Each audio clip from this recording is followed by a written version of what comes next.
সুন্দর আচরণ দিয়ে, ইহসান দিয়ে যা জয় করা যায়, নরম আচরণ দিয়ে যেটা অর্জন করা যায়, কঠোরতা দিয়ে সেটা পারা যায় না। বিষ্ণু ঈসা ইসলাম ইহসান দিয়ে, কোমল আচরণ দিয়ে, তার অনুগ্রহ দিয়ে তিনি অনেক কাফিরের হৃদয়কে জয় করে ফেলেছেন। সাইয়েদনা সুমামা ইবনে উসাল রাদিয়াল্লাহু তাআলা আনহুর কথা মনে পড়ে যায়। তিনি ছিলেন ইয়ামামার বাদশা। মদিনাতে বিশ্বনবীকে হত্যা করার নিয়তে এসেছিলেন। গোপনে গোপনে বিশ্বনবীকে হত্যা করে আবার ইয়ামামাতে তিনি ফিরে যাবেন। কিন্তু কি অবাক করা কাণ্ড, হত্যা করতে পারে নাই, সাহাবাদের হাতে তিনি ধরা পড়ে গেলেন। সাইয়েদনা সুমামা ইবনে উসাল রাদিয়াল্লাহু তাআলা আনহু হত্যার নিয়তে আসলেন, কিন্তু হত্যা করতে পারলেন না। সাহাবারা ওনাকে ধরে ফেললেন, ধরে মসজিদে নববীর পিলারের মধ্যে বেঁধে রাখলেন। সুমামা ইবনে উসাল সিরাত থেকে শোনাচ্ছি রাদিয়াল্লাহু তাআলা আনহু ইয়ামামার অধিপতি ছিলেন। বিশ্বনবীকে হত্যার জন্য আসছেন, ধরা পড়ে গেছেন, এখন মসজিদে নববীতে বেঁধে রাখছেন, তার মানে বন্দী। তো এখন স্ট্যাটাস কি? বন্দী, ক্যাপ্টিভ। তো বিষ্ণু ঈসা ইসলাম সাহাবাদেরকে বললেন, তার খোঁজ খবর নিও, সুমামা ইবনে উসালের খোঁজ খবর নিও। সাহাবার বলেন, ইয়া রাসূলুল্লাহ, আপনাকে হত্যা করতে এসেছে, তার তো কঠিন ক্যাপিটাল পানিশমেন্ট হওয়া দরকার, কঠিন শাস্তি হওয়া দরকার। বিশ্বনবী বললেন, না, আমি যেটা জানি তোমরা সেটা জানো না, তোমরা সুমামার সাথে ভালো আচরণ করো। বিশ্বনবী সুমামার কাছে গেলেন। প্রথম দিন যে তিনি কালেমার দাওয়াত দিলেন, ইমানের দাওয়াত দিলেন, ইসলামের দাওয়াত দিলেন, রিসালাতের দাওয়াত দিলেন, আখিরাতের দাওয়াত দিলেন। পরের দিন যে বিশ্বনবী সালাতের দাওয়াত দিলেন, যাকাতের দাওয়াত দিলেন, ইসলাম কি, কিভাবে, কেমন করে পালন করতে হয় চমৎকার আর্টিকুলেট করতে শুরু করলেন। তন্ময় হয়ে সুমামা ইবনে উসাল রাদিয়াল্লাহু তাআলা আনহু বিশ্বনবীর কথাগুলো শুনতে আরম্ভ করলো।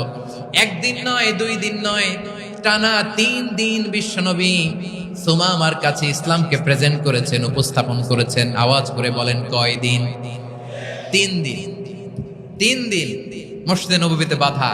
আর সাহাবীদেরকে বললেন, তার খোঁজ খবর নিও, তোমরা যে রুটি বানাও এর মধ্যে সবচেয়ে ভালো আটার রুটিটা তারে দিও, সবচেয়ে রিফাইন্ড খেজুর, যেটা পিওর খেজুর, এটা তারে দিও।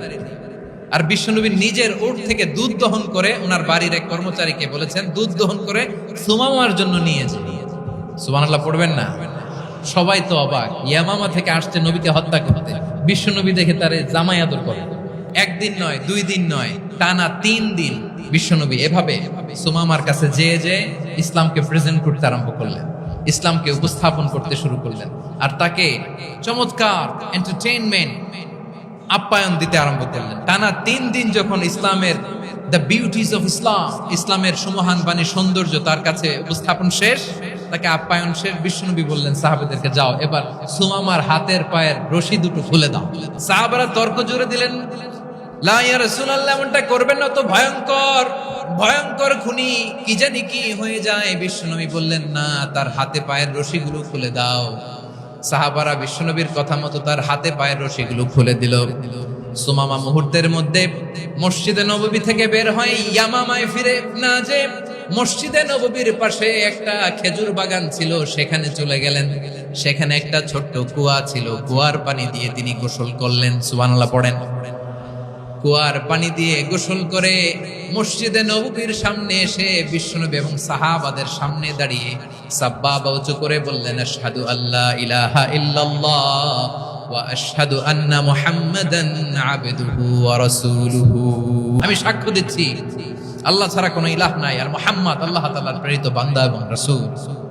প্রিয় ভাইয়েরা, ইহসান দিয়ে যা জয় করা যায়, কঠোরতা দিয়ে সেটা কঠিনকালেও জয় করা যায় না। আওয়াজ করে বলেন, ঠিক কি না? এবার সুমামা দাঁড়িয়ে বলে, ওগো নবী, আমি তো কালিমা পড়ে মুসলমান হয়ে গেলাম, এবার শোনেন, এই মুহূর্তের আগে আপনার চেহারার চাইতে নিকৃষ্ট কোনো চেহারা আমার কাছে ছিল না, কিন্তু শাহাদা পাঠ করার পরে আপনার চেহারার চাইতে উত্তম শ্রেষ্ঠ কোনো চেহারা আমার কাছে আর নাই। ও নবী, আজকের দিনের আগে ইসলাম ধর্মের চেয়ে নিকৃষ্ট অপছন্দনীয় কোনো ধর্ম আমার কাছে ছিল না, কিন্তু এই মুহূর্ত থেকে ইসলামের চেয়ে সেরা শ্রেষ্ঠ পছন্দনীয় কোনো ধর্ম আমার কাছে নাই। নবী গো, আজকের দিনের আগে মদিনার চাইতে অপছন্দনীয় নিকৃষ্ট কোনো শহর আমার কাছে ছিল না, কিন্তু এই মুহূর্তের পর থেকে মদিনার চাইতে কোনো শ্রেষ্ঠ শহর আমার জানা নাই। সে ছিল গমের বড় ডিলার, গম বেচতো। কি বেচতো?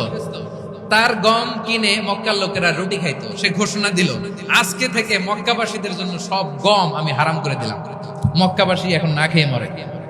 সুবহানাল্লাহ পড়বেন না? মক্কাবাসী বিশ্বনবীর কাছে আসলেন, এসে বললেন, মুহাম্মদ, আমরা তো তোমার ভাই, তোমার চাচা, তোমার ভাতিজা, তোমার আত্মীয়, তুমি সুমামারে বলো সে যেন আবার গমের সাপ্লাই মক্কার জন্য অনুমতি দিয়ে দেয়। বিশ্বনবীর অনুমতি ক্রমে সুমামা আবার মক্কাতে গম পাঠাতে শুরু করলো। পড়েন সুবহানাল্লাহ। ইহসান, ইহসান দিয়ে আপনি যেটা জয় করতে পারবেন, you can win the heart of your enemies.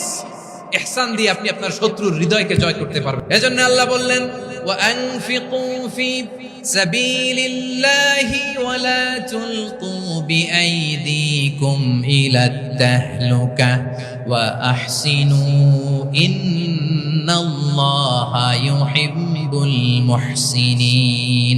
তোমরা আল্লাহর রাস্তায় দান করবে আর নিজেরা নিজেদেরকে ধ্বংসের হাতে ঠেলে দিও না। তোমরা একে অপরের প্রতি ইহসান করবে, কারণ ইহসানকারীদেরকে আল্লাহ বড় ভালোবাসেন। সুবহানাল্লাহ পড়েন। আবার সূরা রহমানে আল্লাহ বললেন, হাল জাযাউল ইহসানি ইল্লাল ইহসান ফাবিআইয়ি আলা, সবাই পড়েন, ফাবিআইয়ি আলাই রাব্বিকুমা তুকাযযিবান। ইহসানের প্রতিদান হিসেবে ইহসানি হয়। বিশ্বনবী সুমামার প্রতি যেমন ইহসান করেছেন, সুমামাও ঠিক তেমন ইহসান ফিরিয়ে দিয়েছে। ঠিক কিনা বলেন?